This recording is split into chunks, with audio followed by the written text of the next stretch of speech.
ఏదైతే వరుస హత్యలకు పాల్పడినటువంటి రజిత ఇదే ప్రాంతంలో టీ స్టాల్ను నడిపించుకుంటూ ఈ పక్కనే ఉన్నటువంటి కిరాణా షాపు కావచ్చు, లేడీస్ ఎంపోరియం కూడా నడిపించుకుంటూ దానికి సంబంధించినటువంటి లేడీస్ని అట్రాక్ట్ చేసుకుంటూ కొత్త కొత్త వస్తువులు తీసుకొచ్చి వాళ్ళతో స్నేహితంగా వ్యవహరించేది. అదే గతంలోనే భర్తతో జరిగినటువంటి వివాదాలు ఒక స్థాయిలో భర్తని చెప్పే అంత దూరం కూడా వెళ్ళినటువంటి సందర్భాలు ఉన్నాయి. భర్త పైన దాడి చేసి వాళ్ళ స్వగ్రామానికి అంటే తల్లిగారి ఇంటికి వెళ్ళినటువంటి రజిత ఏదైతే గత ప్రభుత్వంలో డబుల్ బెడ్రూమ్ రావడంతో ఇక్కడ నివాసం ఉంటేనే ఇండ్లు దక్కుతాయన్న ఒక ఆలోచనతో ఇక్కడికి వచ్చి నివాసం ఉంటా ఉంది.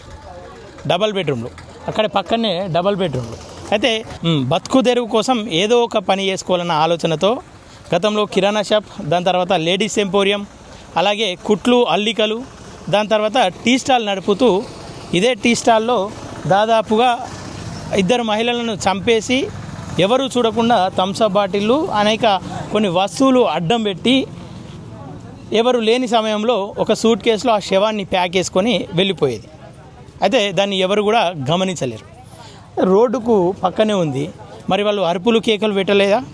లేదంటే అరవకుండా ముందే మత్తు పదార్థాలు ఏమైనా కలిపి వాళ్ళు స్పృహలో లేని సమయంలో ఇట్లాంటి పనులు చేసిందా అనే అనుమానాలు కూడా వ్యక్తమవుతూ ఉన్నాయి. అయితే గ్రామస్తులంతా కూడా ఆశ్చర్యపోతూ ఉన్నారు. మా మధ్యలోనే సన్నిహితంగా ఉన్నటువంటి ఈ మహిళ ఇంత క్రూరంగా, ఇంత కిరాతకంగా మనుషులను చంపుతుందా అనేటువంటి ప్రశ్న వాళ్ళలో ఇంకా కూడా ప్రశ్నార్థకంగానే మిగిలిపోయింది.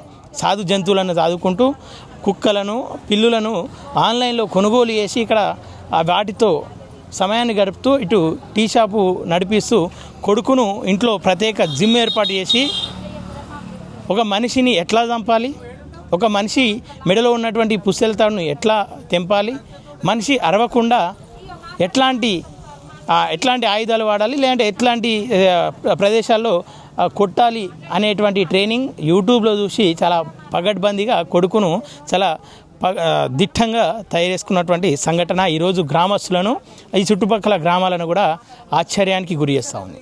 సరే మాట్లాడదాం, స్థానికులు ఏం చెప్తా ఉన్నారు, ఎట్లా ఉండే మహిళ వీళ్ళతో పాటు ఎట్లా ఉంటుండే, అసలు వాళ్ళకు అనుమానం రాలేదా, అనుమానం వచ్చినా ఎందుకులే అని చెప్పేసి మౌనంగా ఉన్నారు. ఒకసారి స్థానికులను అడిగి తెలుసుకునే ప్రయత్నం చేద్దాం. ఇదే టీ హోటల్లో టీ అమ్ముతూ వచ్చిన వాళ్ళతో చాలా సరదాగా మాట్లాడుకుంటూ సమయాన్ని గడుపుతూ అటు లేడీస్ ఎంపోరియం నడిపించుకుంటూ ఆడవాళ్ళనే టార్గెట్గా చేసింది రజిత.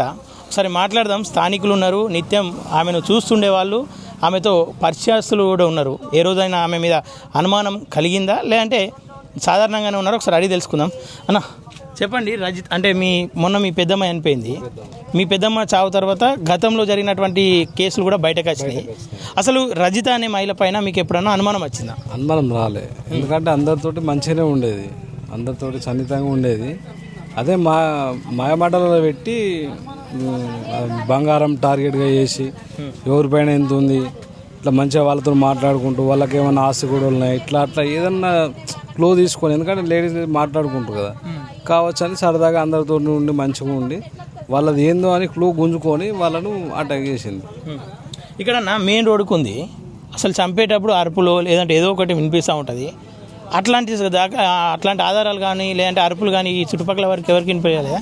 ఇక్కడ వినిపించలేమంట. మేము కూడా అదే పరిస్థితి, ఇంత రోడ్ల గీడ వీళ్ళు వేసి ఉండరు అనే ఆలోచన మాకు, అంటే గీనే ఉంది కదా అనే ఆలోచన మాకు కూడా పోయింది. ఇంత డౌట్ కూడా రాలే. అదే గీడ రోడ్ల చేయడం ఏంది అని మేము తెలిసిన తర్వాత షాక్ అయినాం అందరం. అంటే ఏమన్నారు పోలీస్ అధికారులకు, ఎట్లాంటి క్లూ దొరికిందంటే అసలు ఎప్పుడు దొరకబట్టిరు? ఒక 3-4 రోజులు ఇంటర్వ్యూషన్ నడిచింది, చేస్తారు వాళ్ళు రోజు అందరినీ, వాళ్ళ ఫ్యామిలీ మెంబర్స్ పాలలు వాళ్ళందరినీ చూసిన తర్వాత ఊర్లో వాళ్ళని కూడా తెలుసుకోరు, ఎట్లాంటి వాళ్ళు వీళ్ళందరినీ తెలుసుకున్న తర్వాత వీళ్ళకి ఏం లేదు వాళ్ళ మధ్యలోనే అవన్నీ చూసుకొని తర్వాత వాళ్ళు కూడా ఇక్కడ ఇక వచ్చే వాళ్ళకు కూడా ఎక్స్ప్లెయిన్ చేస్తుంది, వీళ్ళు ఎట్లా వాళ్ళకు ఇంత భూమి ఉంది అట్లా ఉంది వీళ్ళు అట్లా చేసిరు, వాళ్ళకు గొడవలు మిస్గైడ్ చేసిన తర్వాత వాళ్ళకు కూడా ఏం అర్థం కాని పరిస్థితి. వాడు వచ్చి షాపు కదా, ఇక్కడనే కిరాణా షాప్ కదా, వీళ్ళు అంతా ఉండరులే మెయిన్ రోడ్ కదా అని అనుకురేమో వాళ్ళు కూడా, వాళ్ళని కూడా మిస్టేక్ చేసింది. మీ పెద్దమ్మ కనిపిస్తలేదని పోలీస్ కంప్లైంట్ ఇచ్చే ముందు ఈ ప్రాంతంలో ఉన్నటువంటి సీసీ కెమెరాలు కూడా వెతికిర్రు, చుట్టుపక్కల వాళ్ళని అడిగే ప్రయత్నం ఏమైనా చేసిరా మీరు ఆ రోజు? మేము అడిగితే ఇట్లా పోయింది కానీ మళ్ళీ రాలే అని చెప్పారు. ఈమెను ఏమైనా అడిగే ప్రయత్నం చేసిన హోటల్ ఉంటుంది ఇక్కడనే ఉంటుంది కదా అంటే ఇక్కడ అడిగితే ఏం లేదు ఇట్లా ఊళ్ళోకి పోయిందని చెప్పింది ఆమె కూడా చెప్పింది ఊళ్ళోకి పోయింది ఇట్లా అని చెప్పింది. ఓకే. అంటే చిన్న తప్పు చేస్తేనే ఏదో ఒక భయం ముఖంలో కనిపిస్తుంది. ఒక మనిషిని చంపి శవాన్ని లోపల పెట్టి అంటే యథేచ్ఛగా మళ్ళీ మనుషుల మధ్యలోనే తిరుగుతూ ఉంది కదా. అంటే ఎవరికి కూడా ఎప్పుడు అనుమానాలు కావచ్చు, లేదంటే ఇప్పుడు ఏదైనా అరే అట్లా చేసింది ఆగమనం చేసింది అన్నట్టు ఆలోచనలు ఏమైనా వస్తున్నాయి ఇప్పుడు? ఆమె అప్పుడు అడిగేటప్పుడు అయితే ఏం తడబడలే, ఏం చేయలే. అంటే ఆమె క్రిమినల్గా ఆలోచించు అన్నీ ప్రిపేర్ అయి ఉంది. ఇప్పుడు బయటపడ్డ తర్వాత మాకు అనిపిస్తుంది. ఎందుకంటే ఇప్పుడు కుంటరేఖ ఆమె చేయడం కానీ, గతంలో జనారెడ్డి భార్య వాళ్ళది కూడా చేయడం కానీ ఇవన్నీ అలవాటు అయిపోయినాయి ఆమెకు. ఇవన్నీ చేసరికి ఇక నన్ను కూడా చేస్తాడులే అనుకున్నది. మంచిగా ప్రిపేర్ అయి ఉంది. ప్రిపేర్ అయి ఉండి అంత ధైర్యంగా కూడా ఉన్నది అన్నట్టు. ఓకే. అంటే కొడుకును కూడా ట్రైన్ చేసింది కదా, కొడుకు ఎట్లుంటుండే? కొడుకు మంచిగానే ఉన్నాడు. ఫస్ట్ ఇయర్ ఇప్పుడు మంచిగా జిమ్గా మంచిగా తయారు చేస్తుంది. జిమ్ అన్నీ సామాన్లు అన్నీ తెప్పించింది. జిమ్ ఇంతకుముందు కూడా వాళ్ళు వచ్చింది, వస్తే కూడా రిటర్న్ పోయినాయి. అన్నీ లోపల మస్తుగా ఉన్నాయి వాళ్ళ ఇంట్లో. ఓకే. అధికారులు ఇప్పుడు ఏం చెప్తా ఉన్నారు, ఆమె మీద ఎట్లాంటి చర్యలు తీసుకోబోతా ఉన్నారు? ఖచ్చితంగా శిక్ష పడుతుంది. మీరేం అది కాకండి, ఖచ్చితంగా మేము కూడా శిక్ష పడేలానే చూస్తాం. ఎందుకంటే ఇట్లాంటి వాళ్ళు మళ్ళీ జనాలకు వస్తే కూడా ఇబ్బంది, మాకు కూడా తెలుసు. ఖచ్చితంగా ఆమె మీద మంచి కేసులు పెట్టినామని చెప్తారు. శిక్ష పడేలానే వేస్తాము. ఎమర్జెన్సీ కోర్టు అది ఉంటాయంట కదా, అవిలోనే ఎమర్జెన్సీ అవి కోర్టు ఏదో ఉంటాయంట, అవినే ఖచ్చితంగా శిక్ష పడుతుందని చెప్తారు. ఓకే. ఇలా తల్లి కొడుకులు ఇద్దరే ఉన్నారా, ఇంకెవరన్నా హస్తం ఉందని చెప్పేసి భావిస్తూ ఉన్నారా? ఇంతకుముందు అయితే ఇప్పుడైతే తల్లి కొడుకులు మాకు అదే డౌట్ ఉంది, ఇంకోళ్ళని ఉన్నారా ఇంకా అదే ఉంది మాకు కూడా ఆలోచన. అంటే ఇప్పుడైతే వాళ్ళు ఏమంటారు అంటే తల్లి కొడుకులే ఉన్నారు, మొత్తం చూసినాము ఎవరు లేరు, వాళ్ళిద్దరే చేసారని చెప్తారు. ఒక మహిళ ఒక బాలుంతో ఇదంతా సాధ్యమవుతుంది అన్న? ఒక శవాన్ని ఇక్కడ చంపేసి దీన్ని తీసుకెళ్ళి ఇంకో ప్రాంతంలో తగలబెట్టడం ఇదంతా కూడా సాధ్యమవుతుందా? అంటే ఇప్పుడు ఆమె గతంలో పోలీస్ కానిస్టేబుల్ ప్రిపేర్ అయింది, మళ్ళీ కొడుకును కూడా అట్లా జిమ్గా తయారు చేయడం, అవన్నీ ఆలోచనలు ఇప్పుడు అవన్నీ చూస్తూ ఉంటే డౌట్ వస్తుంది. ఎందుకంటే ఎంతసేపు ఇక అంత మంచిగా జిమ్గా తయారు చేసినాక ఇక కావచ్చు అనుకుంటున్నాం మేము కూడా. ఓకే. ఇప్పుడు మీ అంటే గ్రామస్తుల డిమాండ్ ఏముంది? ఇంకో 4 పేర్లు కూడా లీస్ట్లో ఉన్నాయని చెప్పేసి ఒక సమాచారం బయటకు వస్తూ ఉంది. వాళ్ళు ఎవరై ఉంటారు ఏంది అని చెప్పేసి భయాందోళన కూడా ఉన్నారు కదా, ఏమనుకుంటా ఉన్నారు గ్రామస్తులు ఇప్పుడు? ఇప్పుడు అందరూ అనేది అదే, ఇప్పుడు వాళ్ళకు చిన్నపిల్లలు ఉన్నారు, వాళ్ళకి సరైన న్యాయం జరగాలి. మళ్ళీ ఒకటి ఇప్పుడు చనిపోయిన వాళ్ళకి న్యాయం జరగాలి. బాధితుల కుటుంబాలకు ఆమెను ఖచ్చితంగా కూడా ఊరి శిక్ష తీయాలి అనే ఆ డిమాండ్ కూడా ఇంతకుముందు గ్రామ పంచాయతీ దగ్గర అందరం కలిసి కూడా మాట్లాడినాము. వాళ్ళు కూడా అందరూ ఊర్లోకి రానియద్దు, ఖచ్చితంగా ఊర్లోకి కాదు ఇక్కడ బయటకే రానియద్దు, ఖచ్చితంగా ఊరి శిక్ష తీయాలనే ఆలోచననే అదే మాట్లాడినాం. కానీ ఊరి అనేది అంటే అదంతా జ్యుడిషియల్ సంబంధించిన విషయాలు సాధ్యమవుతుంది అంటారా పోలీస్ అధికారులు? అయితే అంటే ఒక ఏడాది ఇట్లా తర్వాత అవుతుంది ఖచ్చితంగా, మేము కూడా అవే పెట్టినాము అని చెప్తారు కేసులు ఇట్లా. వాళ్ళు అవుతుంది ఖచ్చితంగా, మీరు ఇప్పుడే ఇబ్బంది పడకండి, ఆవేశపడకండి అని చెప్తారు వాళ్ళు. అయితే 2025లో చైన్ దొంగతనం చేసిన కేసులో దాదాపు చివరాంచుల దాకా వెళ్ళి ఆమె బతికింది. అపురూపణ ఏదో పేరుంది మహిళ, అన్నపూర్ణ, ఆమె బతికొచ్చింది. అంటే అప్పటి నుండి ఇప్పటిదాకా ఈమె దొరకలేదు అని చెప్పేసి అంటే పోలీసుల నిర్లక్ష్యం కనిపిస్తూ ఉంది ఇలా. అవును, అదే అనుకుంటాం కదా అందరం. ఇప్పుడు తల వర్షం పడడం వల్ల తల కాలిపోకపోవడం వల్లనే బయటపడ్డది, లేదంటే ఇది కూడా బయటపడకపోయేదేమో, ఇంకెందరి ఐఐటియో. అదే భయం అయింది మాకు కూడా. అంటే చుట్టుపక్కల మహిళలకు ఎట్లాంటి అవేర్నెస్ కల్పిస్తూ ఉన్నారు పోలీస్ అధికారులు ఇప్పుడైతే మేము ధైర్యంగా ఉన్నామా, మేము అందరం రోజు వస్తాం, చూస్తాం, పెట్రోలింగ్ అవన్నీ మేము బరాబర్ చేస్తాము. ఇంతకుముందు కూడా చేసినాం కానీ గిట్లా అని అనుకోలేము. రోడ్డుకే కిరాణా షాప్ ఉంది, మహిళ అట్లా అంతా పోలేము. ఇప్పుడు కూడా మీకు అన్ని సరైన చర్యలు మేము ఎప్పటికప్పుడు చేపిస్తాం, సీసీ కెమెరాలు కూడా ఏర్పాటు చేస్తామని చెప్తారు. ఓకే అన్న, థ్యాంక్ యూ. ఓకే. శనివారం సాయంత్రం 4 గంటలకు మా భార్యతో మాట్లాడింది. సండే మా దగ్గరకు వచ్చేది ఉన్నాయి, తనకు ఆరోగ్యం బాగుండదు, ఆప్షన్ చేపిస్తామని చెప్పి రమ్మన్నాం. ఫైళ్ళు ఉన్నాయి ఇక్కడ, మెడికల్ రిపోర్ట్లు ఉన్నాయి కాబట్టి తీసుకొని రాస్తామా అని చెప్పి పంపించినాం. శనివారం నైట్ మాట్లాడింది కదా, సండే వస్తలే అని చెప్పి మేము అనుకున్నాం. సండే పొద్దున చేసింది ఫోను, స్విచ్ ఆఫ్ వస్తుంది. అంటే స్విచ్ ఆఫ్ చార్జింగ్ పెట్టి మర్చిపోయిందేమో, వస్తా అని చెప్పి మేము అనుకున్నాం. 11 అవుతుంది, 12 అవుతుంది, రాలేదు. నిజామాబాద్లో ఉంటాం మేము. 2 గంటలు 3 గంటలతో పోయినాయి కదా అని చెప్పి పక్కింటికి ఫోన్ చేస్తే నైట్ నుంచి తాళం ఉన్నది, నైట్ నుంచి కనబడుతుంది అని చెప్పి చెప్పారు. మేము వచ్చినాం, మేము వచ్చి మొత్తం ఎంక్వైరీ చేసుకున్నాం. ఇక్కడ ఈ ప్లేస్లో మా ఫ్రెండ్స్ వచ్చి వాళ్ళ కొడుకుకి వాళ్ళ భర్తకు అడిగిరాట, ఇట్లా చూసిరా చేసిరా అంటే నాకు తెలియదు అనుకుంటా బాబు వెళ్ళిపోయినట. వాళ్ళ భర్త కడితే మా భార్యకు తెలిసి ఉండొచ్చు, నేనైతే లేను అని చెప్పి చెప్పిండట. అదొకటి, అంతకు మించి ఏం చెప్పలేదు మాకు వాళ్ళు. మా ఫ్రెండ్స్ ఇప్పుడు మీరు మిస్ అయిందని చెప్పేసి పోలీస్ స్టేషన్లో కంప్లైంట్ చేసారు. సీసీ ఫుటేజ్లు అవి ఇవి తీయడం దాదాపు ఒక 2 రోజులు మీకు దగ్గర వ్యక్తినే ఆయన మీద అనుమానం వ్యక్తం చేసి అరెస్ట్ చేయడం ఇవన్నీ జరిగినాయి. అసలు ఈ విషయం ఎప్పుడు బయటపడిందంట? ఈ విషయం మొన్న 2 రోజుల క్రితం బయటపడ్డది. ఇది సాటర్డే రోజు బయటపడ్డది.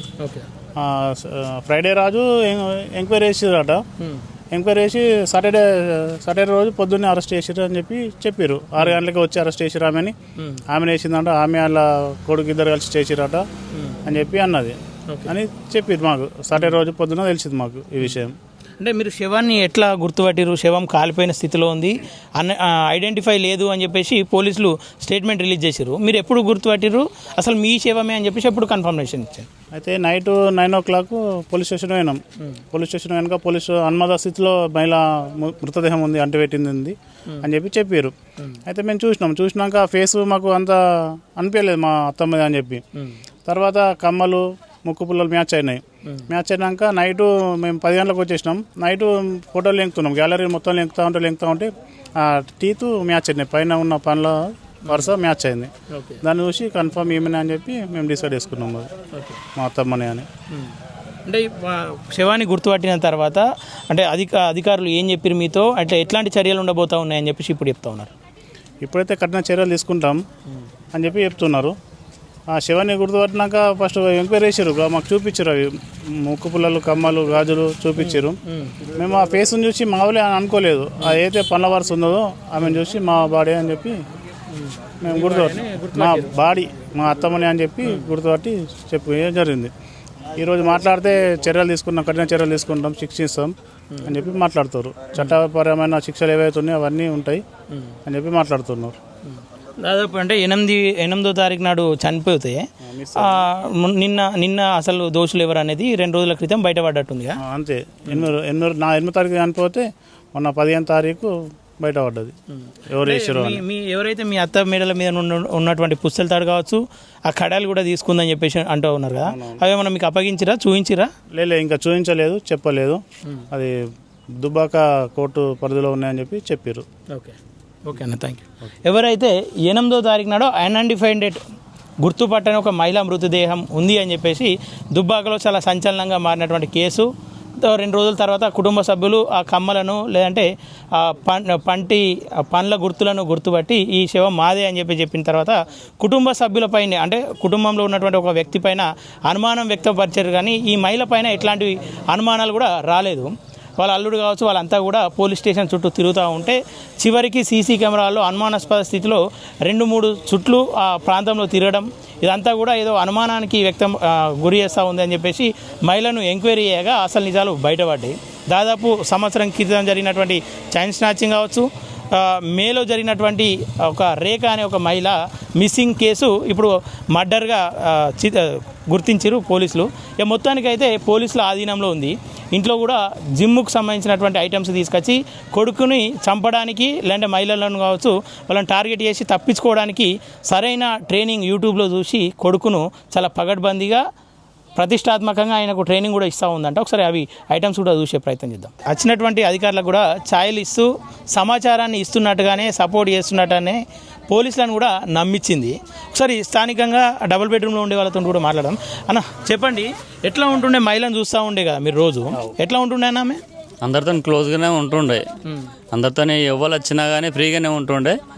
ఇక ఈ గ్రూప్ విషయాలలో ఈ లోన్ల విషయంలో కానీ లేడీస్ అంతా ఈడ మీటింగ్ అయి ఉన్నట్టుగా ఉంటుండే. ఇక పెద్ద మనుషులు వచ్చేసి చాదాగి అక్కడ సైడ్ కూర్చుంటుండే. ఇక అందరూ ఆమె మీద ఏం డౌట్ లేకుండే, అంటే డౌట్ రాకుండా ఆమె ఉంటుండే. మేమంతా అబ్జర్వ్ చేయాలి, ఏమన్నట్టుగా మేము కూడా అబ్జర్వ్ చేయాలి. వస్తున్నాం పోతున్నాం, కాకపోతే ఇక అంతా అనుకోలే అన్నట్టు, ఏమంతా చేస్తుందని అనుకోలే. సాలరీ వచ్చినా ఎవరు వచ్చినా కానీ అందరితో ఫ్రీగానే మాట్లాడింది. సాలతో కూడా ఫ్రీగా మాట్లాడింది, మాట్లాడింది. ఎలాంటి అనుమానం రాకుండా మాట్లాడింది మనిషికి.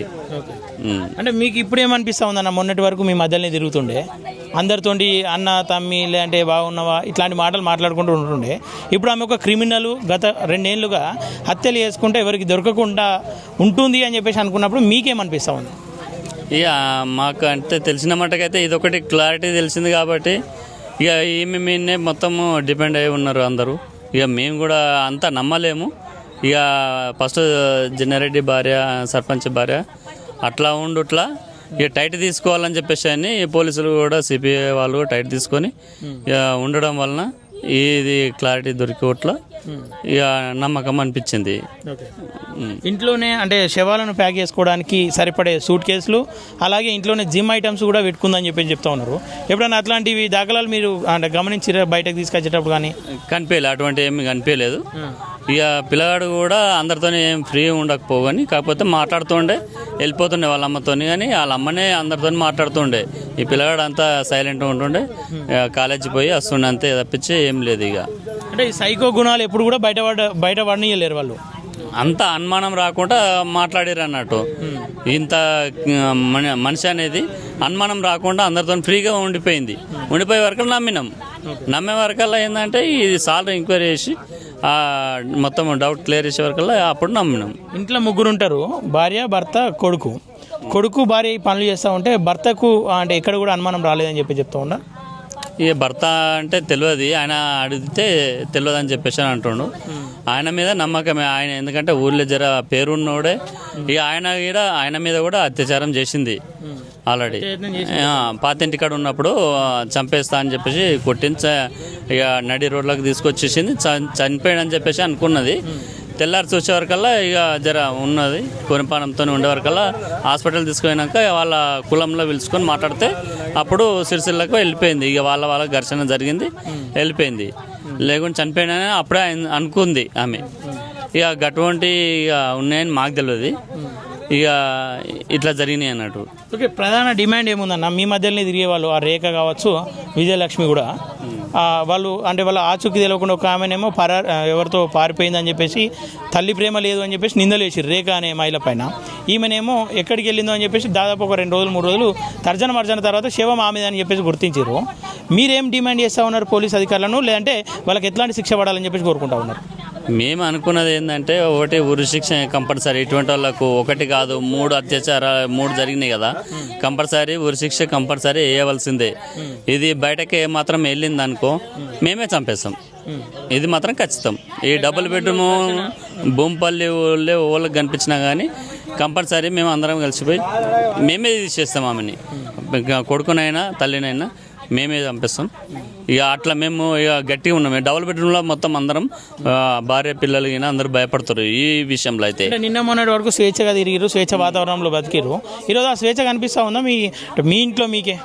ఇప్పుడైతే ఏం లేదు, ఇప్పుడు కూడా భయంతోనే ఉన్నారు. ఎటు పోదామన్నా కానీ భయం మీదనే ఉన్నారు. ఇప్పుడు అటువంటి విషయాలలో కూడా మేము కూడా ఇప్పుడు ఇంటి కావాలే ఉండవలసి వస్తుంది.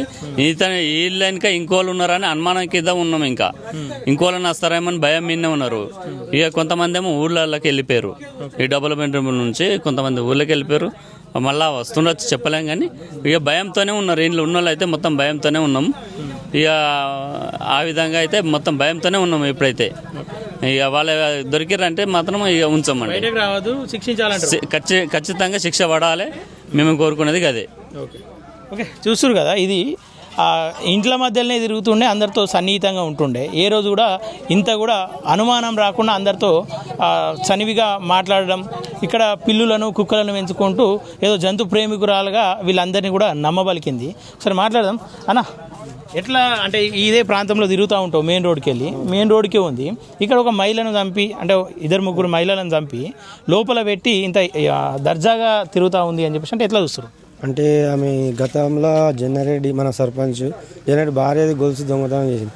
రాజకీయంగా పెద్ద పలుకుబడిన వాళ్ళు ఏమన్నా ఏం చేయలేకపోయారు అన్న దురుద్దేశంతో అది ఎవరు చేసినా మనకి ఇంత నెగ్లెక్ట్ అని చెప్పేసి ఈ రకంగా అది ఎంచుకున్నది. గోల్డ్ ఉన్న వాళ్ళను చూడడం చేయడం అప్పుడే దొరికినట్టుంటే ఇంతవరకు కాకపోగాని అది అంత రాజకీయం పలకబడే ఉంది కదా, వెనకాలకు అంత ఉన్నోళ్ళే మమ్మల్ని ఎవరు ఎంక్వైరీ చేయలేరు, పట్టలేరు. మమ్మల్ని ఇప్పుడు వీళ్ళని చేస్తే చిల్లర చిన్న పిల్లలు చేస్తే ఎవరు మమ్మల్ని పట్టించుకుంటారు అన్న ధైర్యంతో ఆమె ధైర్యంగా తిరిగింది. ప్లస్ మన మధ్యలో కలిసిమెలిసి ఉన్నది.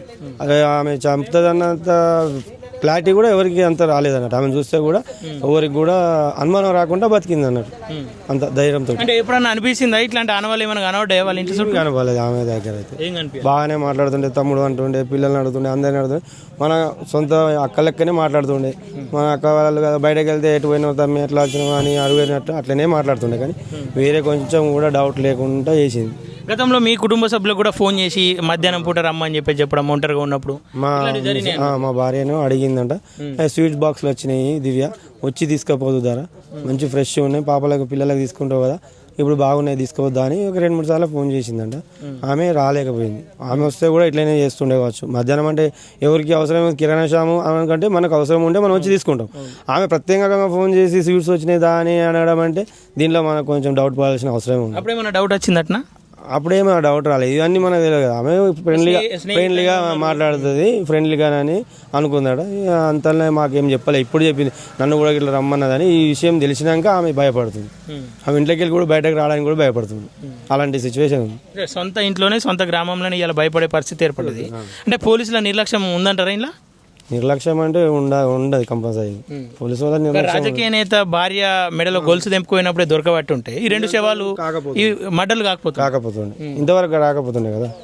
ఇక ఆమెను అంత నెగ్లెక్ట్గా తీసేసే వరకు వాళ్ళకి ఎన్ని రోజులైంది అది బాగా రోజులు అయింది. 1 ఇయర్ అయింది. 1 ఇయర్ నుంచి ఆమెను దొరకలేదంటే ఇప్పుడు ఈమెకి ఏమనిపిస్తుంది? ఇప్పుడు హత్య చేసిన వాళ్ళకి గొడవ, ఇప్పుడు దొంగతనం చేసిన వాళ్ళకి నన్నేకి ఇంతవరకు పట్టుకోలేదు. ఇంత పలుకుబడి ఉంది రాజకీయంగా. వాళ్ళే నన్ను సీఎం లెవెల్ ఉన్నారు. వాళ్ళు సీఎం లెవెల్ నన్ను ఎవరు ఆపాలని అని చాలా సులువుగా చేసేసింది. రోడ్డు మీద ఏంది ఎదురుగా కూడా చేసేంత దానికి ధైర్యం వచ్చింది అన్నట్టు. దానివల్ల ధైర్యం వచ్చింది. ఇప్పుడు ఇంకా 4 పేర్లు ఏమో ఉన్నాయి లిస్టులో అని చెప్పేసి, ఆ తర్వాత టార్గెట్లో 4-5 ఉన్నారు అని చెప్పి చెప్తా ఉన్నారు. అలాగే సూట్ కేసులో శవాలను తీసుకుపోయింది. అంటే ఎవరు కూడా గమనించలేరు అనుకోవచ్చు. ఇదంతా కూడా ఎవరు గమనించకుండానే ఉన్నారు. ఇక ఆమె సూట్ కేసులలో తీసుకుపోతే ఎవరు, ఆమె రెగ్యులర్గా లగేజ్ తీసుకొచ్చుకుంటారు. అదే కిరాణా సామాన్ నడుపుతుంది. ఆమె బ్యాగులో కానీ ఆమె రావడం, పెట్రోల్ అమ్ముతుంది, పెట్రోల్ క్యాన్లు తీసుకురావడం, గది అని ఎవరైనా చూసిన వాళ్ళు అదే అనుకుంటారు. ఇంత మర్డర్ చేసి ఇంత పక్క బంధుగా ఇట్లా తీసుకుపోతుంది అని ఎవరు గమనించలేకపోయారు. ఆమె జీవితం ఆమెనే గడుపుతుంది అనుకోరు, కానీ మంది జీవితాలు నాశనం చేస్తుందని ఎవరు అనుకోలేదు. ప్లస్ అక్కడ కుక్క పిల్లలు అవి అన్నీ మామూలుగా అంతా జనాలను పిచ్చోళ్ళని చేసేసింది. జంతు ప్రేమికురాలు అంతా హింస తెలియదు అన్నట్టు చేసి అందరినీ పిచ్చోళ్ళని చేసి అంతవరకు వేసుకొచ్చింది. ఇంకా 4 అన్నారు. అది ఎంతమంది చేసేదో ఇంకా ఎట్లా చేసేదో తెలియదు. ఆ వర్షం పడడం వలన ఆమె కొంచెం ఆనవాళ్ళు దొరకడం వలన ఈ తీసుకొచ్చుకుంటుంది. అదే కిరాణా సామాన్ నడుపుతుంది. ఆమె బ్యాగులో కానీ ఆమె రావడం, పెట్రోల్ అమ్ముతుంది, పెట్రోల్ క్యాన్లు తీసుకురావడం, గది అని ఎవరైనా చూసిన వాళ్ళు అదే అనుకుంటారు. ఇంత మర్డర్ చేసి ఇంత పక్క బంధుగా ఇట్లా తీసుకుపోతుంది అని ఎవరు గమనించలేకపోయారు. ఆమె జీవితం ఆమెనే గడుపుతుంది అనుకోరు, కానీ మంది జీవితాలు నాశనం చేస్తుందని ఎవరు అనుకోలేదు. ప్లస్ అక్కడ కుక్క పిల్లలు అవి అన్నీ మామూలుగా అంతా జనాలను పిచ్చోళ్ళని చేసేసింది. జంతు ప్రేమికురాలు అంతా హింస తెలియదు అన్నట్టు చేసి అందరినీ పిచ్చోళ్ళని చేసి అంతవరకు వేసుకొచ్చింది. ఇంకా 4 అన్నారు. అది ఎంతమంది చేసేదో ఇంకా ఎట్లా చేసేదో తెలియదు. ఆ వర్షం పడడం వలన ఆమె కొంచెం ఆనవాళ్ళు దొరకడం వలన ఈ మన పోలీసు వాళ్ళు సహకరించి ఇదంతా చేసేసరికి మనకు ఈమె దొరికింది. ఇప్పుడు ప్రధానంగా ఏం డిమాండ్ చేస్తారు? అధికారులను కావచ్చు, ఇటు రాజకీయ నాయకులను కావచ్చు, గ్రామంలో ఉన్నటువంటి పెద్దలను కావచ్చు, ఏం డిమాండ్ చేస్తూ ఉన్నారు? ఇప్పుడు ప్రస్తుతానికి అయితే చిన్న పిల్లలు రేఖ అనే చిన్న చంటి పిల్ల, ఆమె నిడిసబెట్టి వచ్చింది, ఆమెను చంపేసింది, అయిపోయింది. ఆమె ఆ పిల్లలకు ఏదో న్యాయం చేయాలి. దాని డబ్బు పరంగా ఏదో ఒకటి వాళ్ళ పేరు మీద చేయాలి. మళ్ళీ వాళ్ళు ఒకటి బయటకు రాకుండా, తల్లిని కొడుకుని బయటకు రాకుండా చేసేయాలి, శిక్షించాలి. వాళ్ళు ఊరు శిక్ష చేస్తారా, మొత్తం లైఫ్ లాంగ్ శిక్ష చేస్తారా, కానీ బయటకు రావద్దు. వాళ్ళు డిమాండ్ మాది. ఆ 4 ఎవరై ఉంటారు అని చెప్పేసి ఒక ప్రశ్న కూడా గ్రామంలో చక్కర్లు కొడతా ఉంది కదా. ఏమన్నా అధికారులు చెప్పిరా వీళ్ళు అని చెప్పేసి? ఎవరు చెప్పాలి, అధికారులు చెప్పాలి. వాళ్ళు ఏమైనా భయపడుతున్నారు. ఎవరి పేరు ఉందో ఎవరి పేరు. ఇప్పుడు నేనే ఉన్నా, మా భార్య పేరు మధ్యాహ్నం కాల్ చేసింది ఇట్లా 2-3 సార్లు అంటే అలా మాది కూడా ఉందేమో, నా భయం నాకే ఉంది, టెన్షన్ కంటే. అట్లా ఎవరి వాళ్ళు భయపడుతున్నారు.